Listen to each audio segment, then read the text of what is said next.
ભાવનગર જિલ્લાના વલ્લભીપુર તાલુકાના મેલાણા ગામના 6 વર્ષીય બાળકને તાવ અને અન્ય ગંભીર લક્ષણો જણાતા ગત તારીખ 8 જુલાઈના રોજ ભાવનગરની સરકારી હોસ્પિટલમાં સારવાર અર્થે દાખલ કરવામાં આવ્યો હતો।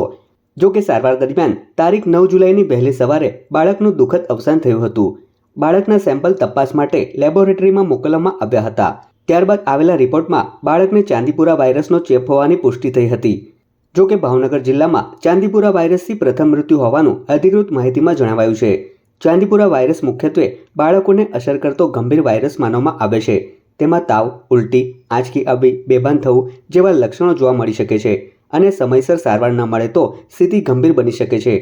ઘટનાના પગલે જિલ્લા આરોગ્ય વિભાગે અસરગ્રસ્ત વિસ્તારમાં જરૂરી આરોગ્ય સર્વેલન્સ અને સાવચેતીના પગલાં હાથ ધર્યા છે।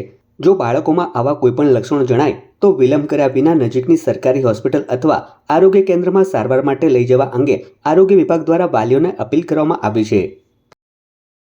8 તારીખના રોજ વહેલી સવારે 5 વાગે ભાવનગર જિલ્લાના વલ્લભીપુર તાલુકાના મેલાણા ગામથી એક 6 વર્ષના બાળકને સરકારી આરોગ્ય કેન્દ્ર વલ્લભીપુર ખાતે પ્રાથમિક સારવાર આપી અને બાળકની પરિસ્થિતિ ગંભીર હોવાથી અને બાળકને આંચકી આવતી હોવાથી અમારા પીડિયાટ્રિક વિભાગમાં રિફર કરવામાં આવ્યું હતું। અમારા ડૉક્ટરોએ બાળકને જોઈ તાત્કાલિક ધોરણે એને દાખલ કરી અને એની સઘન સારવાર શરૂ કરી હતી। આ બાળકને જ્યારે દાખલ કર્યું ત્યારે છેલ્લા 2 દિવસમાં અતિ સખત તાવ, ઉલટી અને આંચકીના લક્ષણો હતા અને દાખલ કર્યા પછી પણ અમે એને આઈસીયુમાં સઘન સારવાર આપેલી, કૃત્રિમ શ્વાસોશ્વાસ માટે વેન્ટિલેટર રાખ્યું અને સતત આંચકી આવતા, જેને અમે સ્ટેટસ એપિલેપ્ટિકસ કહીએ છીએ, એની પણ સારવાર એક સાથે 2 એન્ટી એપિલેપ્ટિક દવાઓ આપી હતી।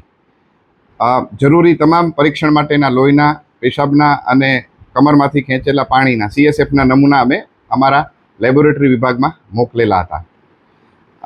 દાખલ થયાના 23 કલાકની અંદર આ બધી સઘન સારવાર અમારા યુનિટ 2ની સમગ્ર ટીમ દ્વારા આપવામાં આવી હોવા છતાં લગભગ બીજા દિવસે વહેલી સવારે 4 વાગે અનફોર્ચ્યુનેટલી આ બાળકનું મૃત્યુ થયું હતું, જેનો અમને ખૂબ જ દુઃખ છે અને અમારી આ દર્દીના પરિવાર સાથેની એક સંવેદના પ્રગટ કરું છું। આ બાળકનો રિપોર્ટ અમારી અહીંયા લેબોરેટરીમાં એક જે ICMR દ્વારા એક રિસર્ચ ચાલી રહ્યું છે, જે અમારા વિભાગમાંથી ડૉક્ટર હરદેવભાઈ અને ડૉક્ટર ઉમંગ જોઈ રહ્યા છે, તો એ લોકોએ પણ આનું ફોલોઅપ લીધું અને અહીંનો રિપોર્ટ નેગેટિવ આવ્યો હતો। એટલે જે અમે અમારા ઉપરી અધિકારીશ્રીઓ, ડીન સાહેબ, સુપ્રિન્ટેન્ડન્ટ સાહેબને જાણ કરી હતી।